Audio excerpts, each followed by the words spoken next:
Please, I just need 5 more minutes, Harlow whispered weakly to the nurse. Her blonde hair clung damply to her forehead. The examination room lights felt blindingly harsh today. She had driven 3 hours from Oregon. Her migraines were getting worse each month. At 27, she refused to surrender completely. The sterile white walls seemed to close in. Harlow's hands trembled as she gripped her purse. Why did these headaches control her life? She thought desperately about her career dreams. Her journalism degree demanded bigger stage somehow. The headaches were her only weakness, truly. Ms. Winslet, the doctor will see you now. The nurse's voice echoed distantly in her ears. Harlow stood slowly, gripping the chair tightly. The room began spinning like a carousel. Her blood pressure monitor beeped ominously nearby. She took one brave step forward. Dr. Beckett Ashford entered with confident, measured steps. His dark hair was perfectly styled professionally. At 33, he commanded respect in Boston. His piercing eyes immediately assessed her condition. Please sit down. You look quite pale. His voice carried genuine concern and authority. Harlow noticed his wedding ring was missing. A pale band marked where one existed. His office held no personal photographs anywhere, only medical diplomas and charity certificates decorated. Something profound had changed this successful man. The medical examination began with routine questions. The migraines started when I was 15, she explained while rubbing her temples gently. They come with bright lights or stress. Beckett nodded, making careful notes in silence. But the fluorescent lights overhead grew brighter.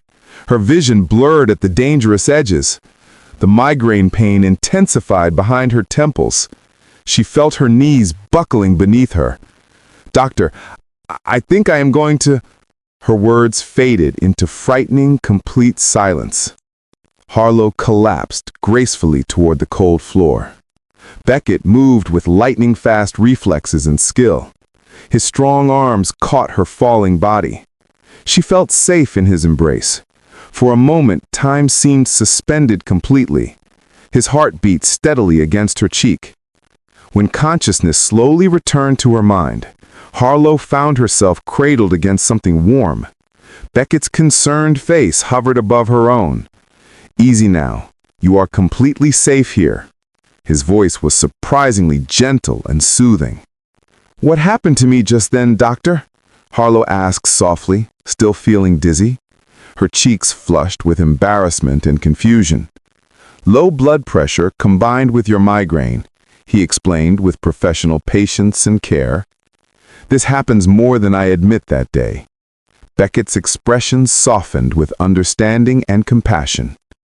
We will find a treatment plan together, he promised with quiet confidence and determination. Over the following weeks, Harlow returned regularly. The medical building became familiar and comforting. Each visit revealed more about Beckett's character. She discovered his secret charitable work quietly. He treated underprivileged children without any payment. His past tragedy had shaped his mission. The waiting room told heartbreaking stories daily. Mothers held sick children with desperation. Fathers counted crumpled bills with anxiety. These families could not afford treatment elsewhere, but Beckett never turned anyone away, ever. Doctor, why do those children visit here curiously? The hallway was filled with children's laughter. Colorful drawings covered one entire waiting room. Every child deserves hope and proper care, he told her meaningfully. Why do you help them for free? Harlow asked during her 4th appointment session. Beckett paused, his eyes growing distant and sad. The afternoon sunlight streamed through large windows. I lost my daughter years ago, tragically. His voice cracked with old pain. My wife left me for another man, he continued with visible difficulty breathing. Due to her negligence, our daughter died. The silence stretched between them like eternity. Harlow felt tears forming in her eyes. She was only 6 years old then, Beckett whispered with broken voice completely. What was her name, if comfortable sharing? Harlow asked with gentle, respectful voice tone. Emma Rose Ashford, Beckett said softly. She loved drawing pictures like these ones. He gestured toward the colorful wall decorations. She would be so proud of you, Harlow said softly with heartfelt sincerity. You are saving hundreds of children daily. Beckett's eyes filled with grateful tears. Thank you for saying that, Harlow, he whispered with genuine appreciation and relief. That conversation changed Harlow's life path completely. She left her small Oregon town behind. Her journalism career flourished in the city. She wrote powerful stories about medical inequality. Beckett's inspiration guided her passionate writing efforts. Her first major article featured Beckett's work, The Doctor Who Heals Hearts Too. The story brought national attention to him. Donations poured in from across the country. You have given Emma's memory meaning, Beckett said through tears over the phone. 5 years passed with remarkable, meaningful changes. Harlow had become a successful journalist finally. Her investigative pieces won several prestigious awards. She covered stories about struggling families nationwide. Her dream was growing bigger each day. I want to build a school, Harlow announced during their final meeting together. They sat in Beckett's private office quietly. For underprivileged children, just like your patients, she added with heartfelt determination and purpose.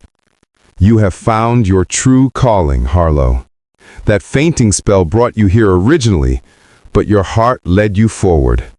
The afternoon light cast gentle shadows around. You taught me what true healing means, she said with voice full of emotion. Not just treating symptoms, but changing lives.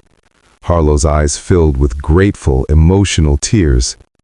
Emma would have loved meeting you, Beckett said with peaceful smile spreading slowly. She is helping through both of us. 10 years later, Harlow cut the ribbon. The Ashford Winslet Academy opened its welcoming doors. Children from across the city gathered excitedly. Beckett stood beside her, beaming with joy. This is what healing looks like, he whispered to her ear gently. The school grounds buzzed with happy energy. A bronze plaque honored Emma Rose Ashford. In memory of a little girl, it read with simple dignity and love. 300 children would attend this year. Thank you for catching me that day, Harlow whispered as children ran past. Beckett watched them with paternal pride. Thank you for teaching me to fall, he replied with wisdom earned through suffering. Sometimes we must collapse to discover strength. Emma is dancing in heaven today, Harlow said softly as the ceremony ended. Beckett nodded with peaceful tears falling, and her daddy finally learned to smile.